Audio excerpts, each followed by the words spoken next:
Adapted from archaic translation by Robert Chalmers. JATAKA number 141. JATAKA. Bad company. This story was told by the master while at the bamboo grove, about a traitor brother. The introductory incident is the same as that told in the Mahila Mukha Jataka.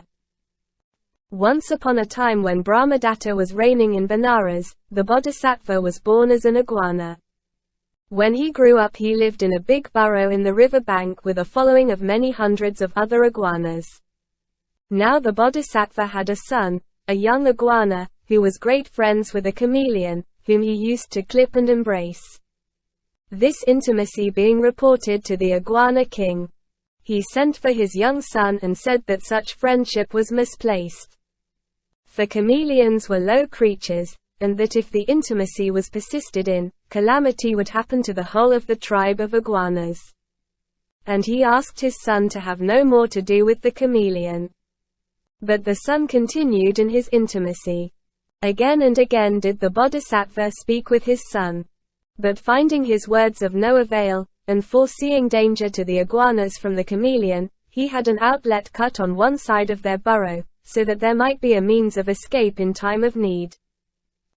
Now as time went on, the young iguana grew to a great size, while the chameleon never grew any bigger. And as these mountainous embraces of the young giant grew painful indeed, the chameleon foresaw that they would be the death of him if they went on a few days longer, and he resolved to combine with a hunter to destroy the whole tribe of iguanas. One day in the summer the ants came out after a thunderstorm, and the iguanas darted here and there catching them and eating them. Now there came into the forest an iguana trapper with spade and dogs to dig out iguanas. And the chameleon thought what a haul he would put in the trapper's way. So he went up to the man, and, lying down before him, asked why he was about in the forest.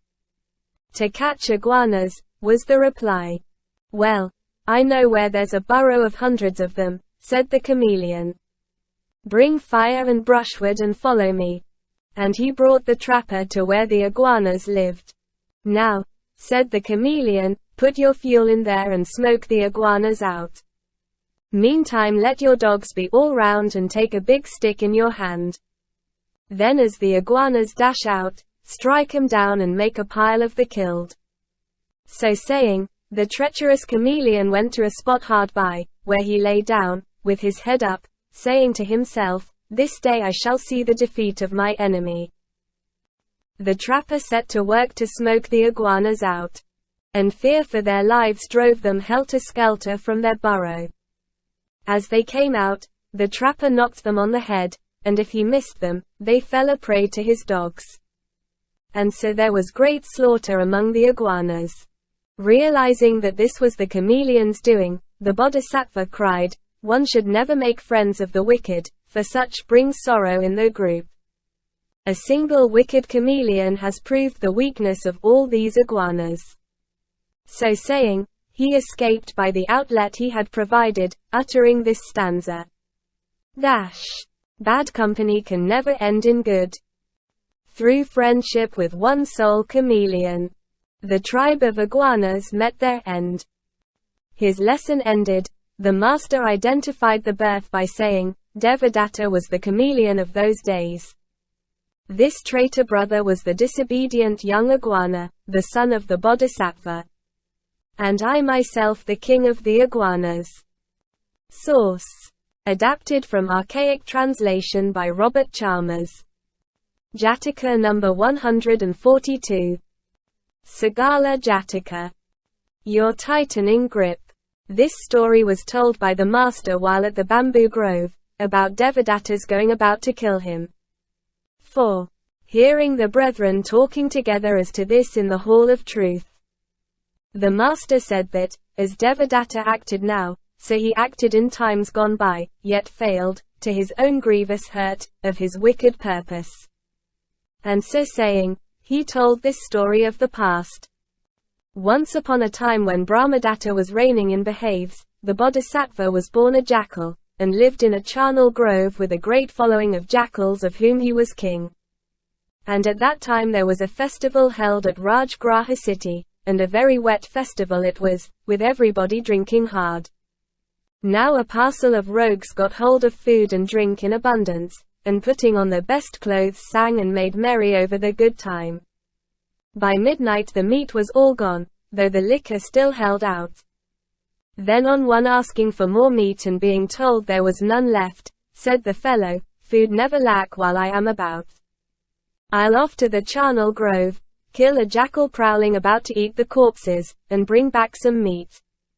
So saying he snatched up a club and made his way out of the city by the sewer to the place, where he lay down, club in hand, feigning to be dead.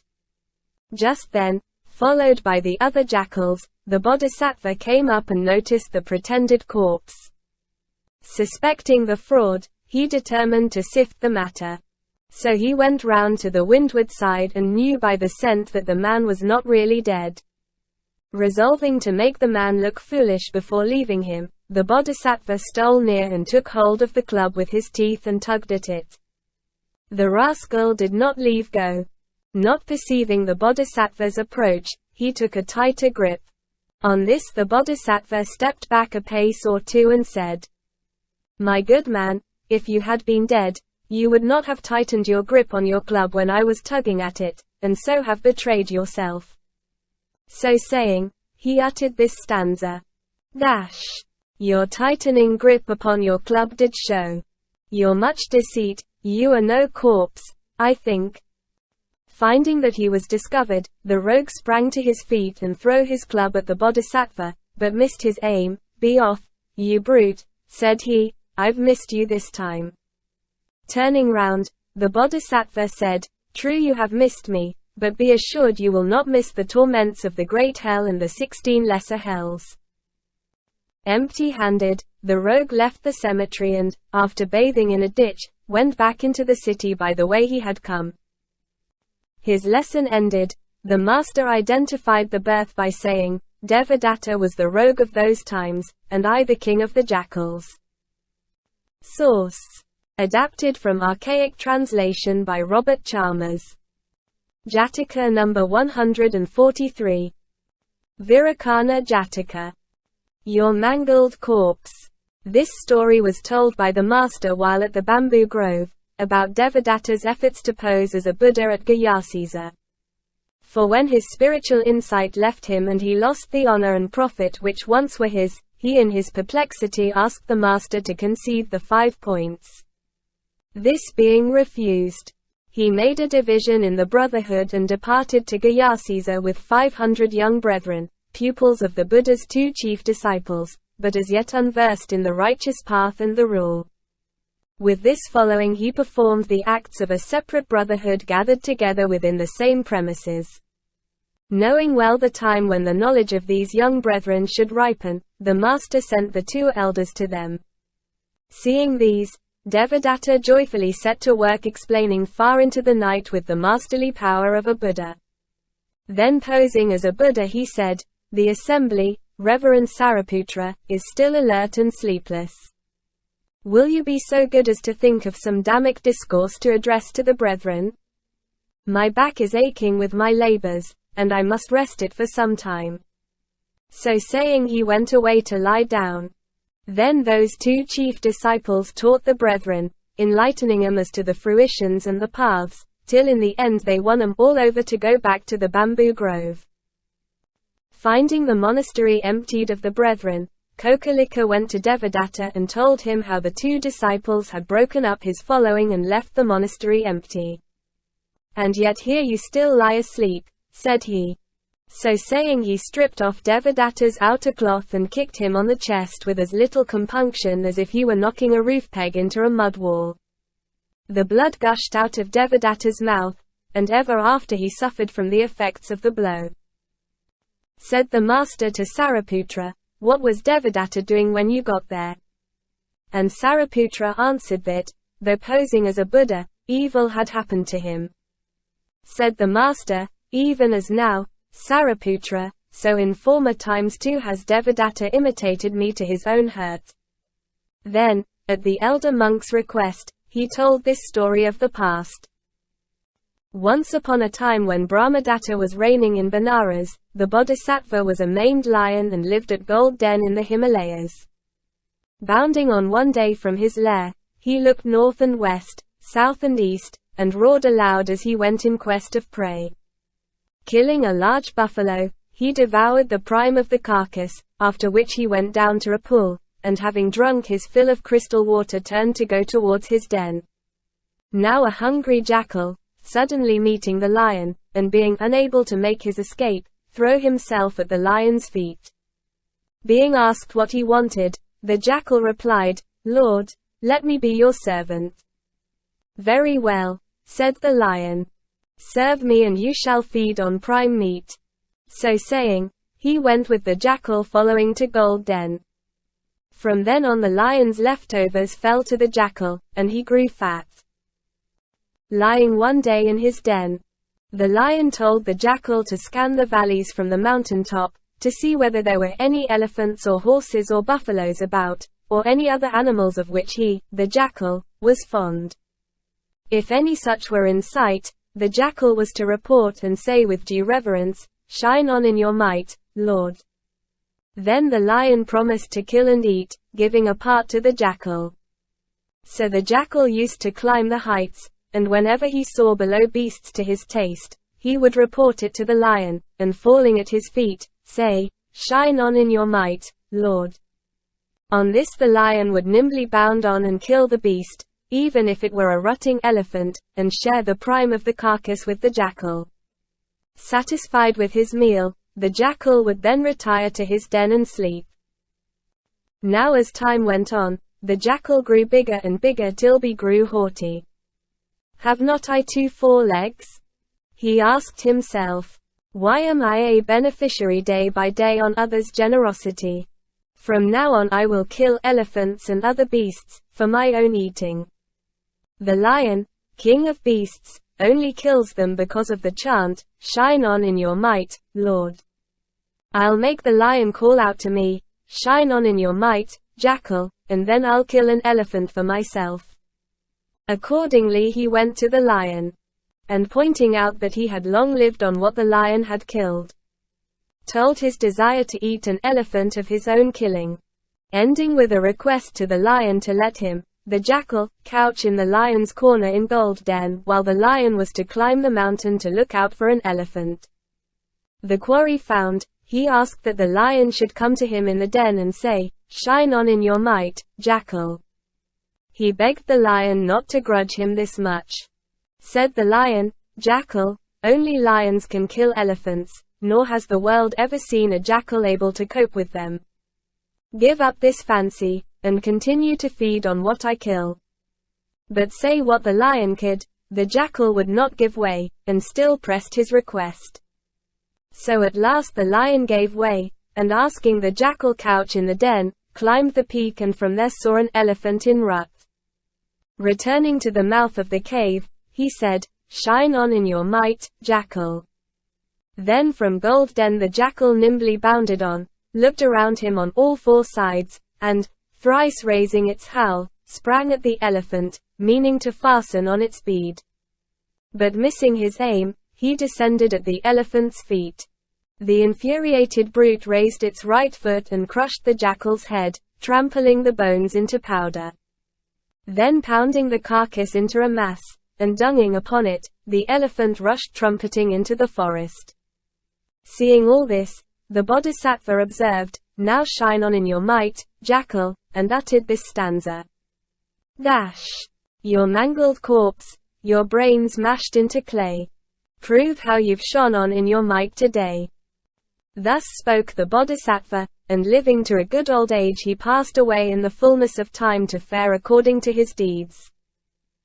His lesson ended, the master identified the birth by saying, Devadatta was the jackal of those days, and I the lion. Source. Adapted from archaic translation by Robert Chalmers. Jataka number 144. Nangutta Jataka. Nasti Jataveda. This story was told by the master while at Jetavana monastery, touching the false austerity of the Ajivikas, or naked ascetics. Tradition tells us that behind Jetavana monastery, they used to practice false austerities. A number of the brethren seeing them there painfully squatting on their heels, swinging in the air like bats, reclining on thorns, scorching themselves with 5 fires, and so on in their various false austerities, were moved to ask the Lord Buddha whether any good resulted from that. None whatsoever, answered the master. In days gone by, the wise and good went into the forest with their birth fire, thinking to profit by such austerities. But, finding themselves no better for all their sacrifices to fire and for all similar practices, straightway doused the birth fire with water till it went out. By an act of meditation the knowledges and attainments were gained and a title won to the Brahma realm. So saying he told this story of the past. Once upon a time when Brahmadatta was reigning in Benares, the Bodhisattva was born a Brahmin in the north country, and on the day of his birth his parents lit a birth fire. In his 16th year they addressed him thus, "Son, on the day of your birth we lit a birth fire for you. Now therefore choose. If you wish to lead a family life, learn the 3 Vedas. But if you wish to attain to the Brahma realm, take your fire with you into the forest and there tend it, so as to win Mahabrahma's favor and hereafter to enter into the Brahma realm." Telling his parents that a family life had no charms for him, he went into the forest and lived in a hermitage tending his fire. An ox was given him as a fee one day in a border village, and when he had driven it home to his hermitage, the thought came to him to sacrifice a cow to the Lord of Fire. But finding that he had no salt, and feeling that the Lord of Fire could not eat his meat offering without it, he resolved to go back and bring a supply from the village for the purpose. So he tied up the ox and set off again to the village. While he was gone, a band of hunters came up and, seeing the ox, killed it and cooked themselves a dinner. And what they did not eat they carried off, leaving only the tail and hide and the shanks. Finding only these sorry remains on his return, the Brahmin exclaimed, "As this Lord of Fire cannot so much as look after his own, how shall he look after me? It is a waste of time to serve him, bringing neither good nor profit." Having thus lost all desire to worship fire, he said, "My Lord of Fire, if you cannot manage to protect yourself, how shall you protect me? The meat being gone, you must make shift to eating of the inner organs." So saying, he threw on the fire the tail and the rest of the robber's leftovers and uttered this stanza. Nasty Jataveda, here's the tail for you. And think yourself in luck to get so much. The prime meat's gone. Put up with tail today. So saying the great being put the fire out with water and departed to become a hermit. And he won the knowledges and attainments, and ensured his rebirth in the Brahma realm. His lesson ended, the master identified the birth by saying, "I was the ascetic who in those days quenched the fire."